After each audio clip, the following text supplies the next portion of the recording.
السلام عليكم ورحمة الله وبركاته. اللهم صل وسلم وبارك على سيدنا محمد. معانا فيديو جميل النهاردة بقى، فيديو كده يفتح النفس، واللي بيحب القرنبيط وخايف يعمله علشان بيشرب زيت كتير، لو اتبعت الخطوات بتاعة الفيديو النهاردة مش هيشرب معاكي زيت، هيبقى مقرمش، هيبقى طعمه جميل جدا وصحي كمان، مش هياخد زيت كتير معاكي. تابع بس الخطوات للاخر وانت هتعرفي الفيديو الجميل ده نعمل ازاي. ما تنسيش اللايك للفيديو، واللي اول مره يشوفنا يا ريت ينورنا ويشرفنا في اشتراكه في القناه، تفعيل زر الجرس على الكل عشان يوصل لك كل اشعار بكل حاجه جديده احنا بنعملها.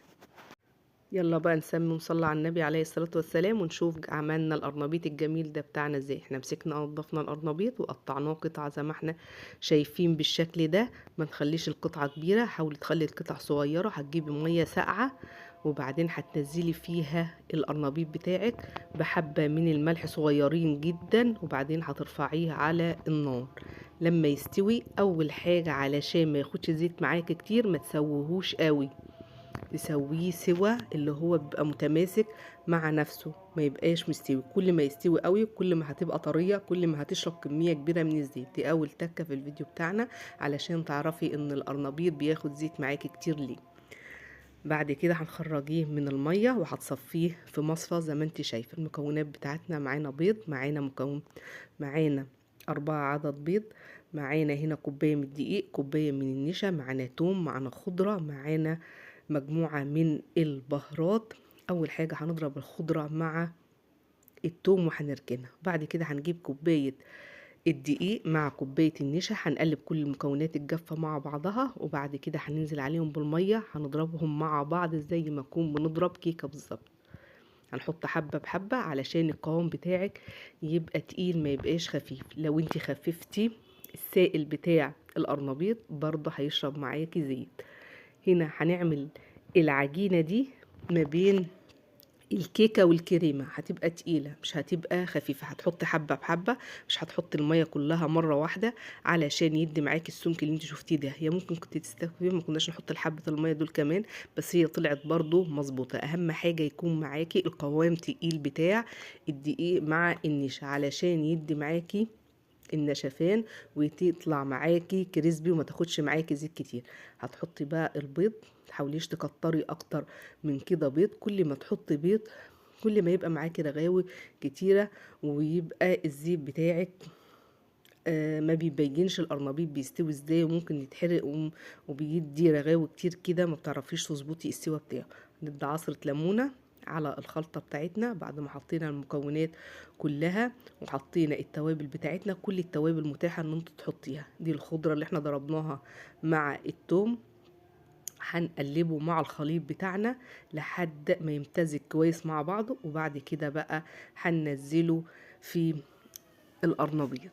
اللي ما عملش لايك لحد دلوقتي للفيديو يعمل لايك، ويا ريت فضلا وليس امرا مشاهدة الفيديو للاخر علشان كلنا بنفيد بعض وربنا يحسن ما بين ايديكم. وبسلم على حبايبي اللي منوريني ومشرفيني في القناة، وبسلم عليكم كلكم وربنا يجعلكم بخير دايما يا رب العالمين. هنا هننزل بقى كمية القرنبيط بتاعتنا في قلب الخليط اللي احنا عملناه ده. هتنزلي الكمية اللي انت مثلا هتقليها، هتمزجيها كده مع الخليط، ونروح بقى على الزيت بتاعنا وننزله في قلب الزيت علشان يستوي.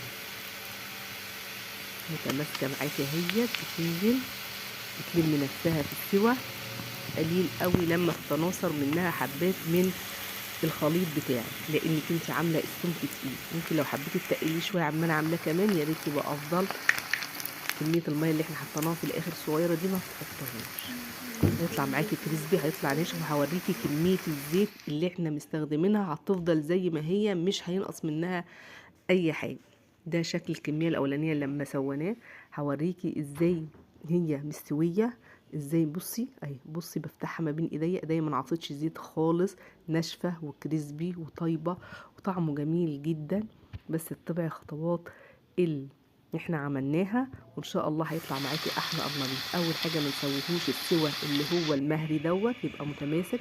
هنا هنعمل بقى حبه من، نسيت اوريكي الحته اللي عدت ديت، هي كميه الزيت اخر حبات انا عملتهم في القرنبيط، الزيت فضل زي ما هو.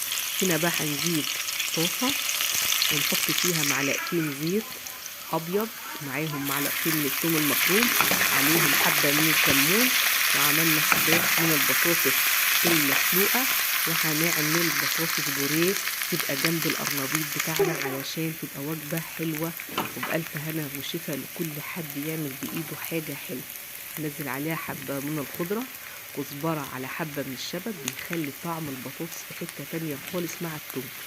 الثوم مع الخضرة لما بيمتزجوا مع بعض بيدوا طعم جميل جدا. ده كان الفيديو بتاعنا النهاردة، القرنبيط المقلي اللي مش واخد زيت كتير، اللي مش واخد زيت ولا شارب زيت خالص، وتاكليه بألف هنا وشفا. ومش شاء الله اي حد بيحب القرنبيط لو اتبع خطوات الطريقة دي طريقة جدتي في عمايل القرنبيط كانت بتعمله لنا، كنا بناكل وبنشبع منه كمان. كلنا بنحب القرنبيط لانه من الوصفات اللذيذة المغذية، وفي نفس الوقت طعمه جميل جدا. ما تنسيش اللايك للفيديو، والسلام عليكم ورحمة الله وبركاته.